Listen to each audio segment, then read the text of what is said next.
Well, the world is changing fast. Yesterday the EU passed a regulation allowing up to 10% cricket protein in various commercial foods, everything from bread to milk to cereals to muffins.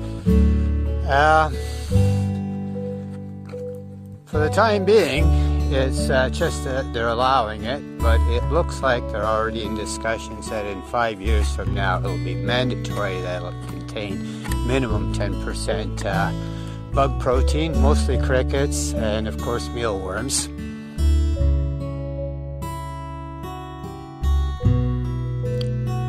Garden took quite a beating from all the frost we had. I think I'm going to harvest a little bit of stuff today. We'll try the Brussels sprouts. I don't think they're going to get much bigger, so we'll get what we can. There's enough in there for one small meal. Have to get some water on my onions here. They're looking a little bit shabby. The other row of onions is doing pretty good though, but we'll get some water on them too. I think in a few more days I'm going to have to dig everything up, get a load of horse shit in here and till it under, and we'll start fresh in the spring again. Got a new moon rising over the Hellbachone. Beautiful day, but still cold. Maximum temperature today is about 5 degrees, but I'll take it. Nice and sunny. But there's going to come a day in about 4 or 5 years, I think, where if you don't have access to land and you're not able to grow your own food, you're going to be forced to eat commercial crap that's filled with bug protein.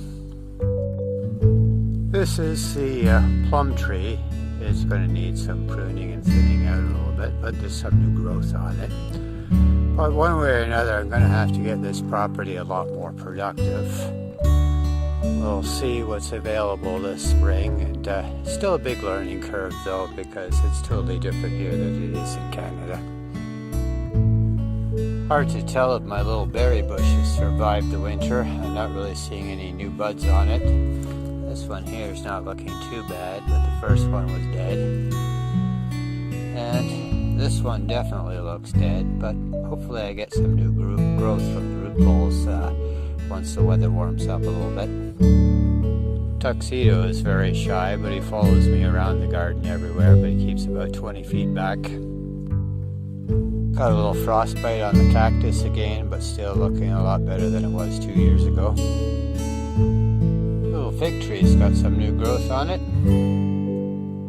and of course there's Tuxedo again.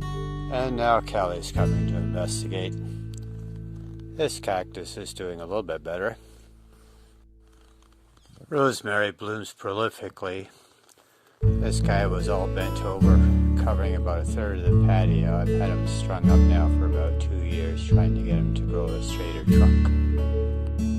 Apple's got some buds on it. Let's see if we get any edible fruit from it this year. Last year they were a little small, but McGill did put a hose on it for me this year. And now Marmalade's coming to inspect as well too.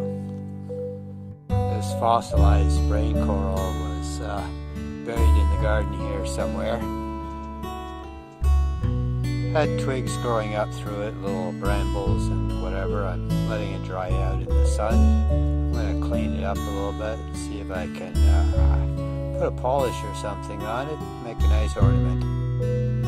Definitely going to have to do some heavy pruning on the oleander. It's overgrowing the walkway.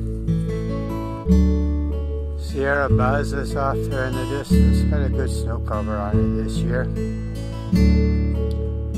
Not bad off of one plant. I'll blanch them and then I'll barbecue them, get a nice black char on the outside of them, toss them with a little bit of butter and some Nispro marmalade. So I fried up some chicken wings with a little bit of Cajun spice and some salt.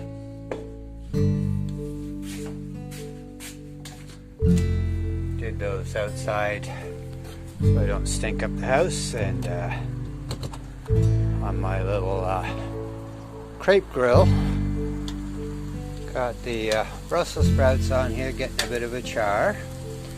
I had parboiled some potatoes and rolled them in what was left of the chicken fat on the pan.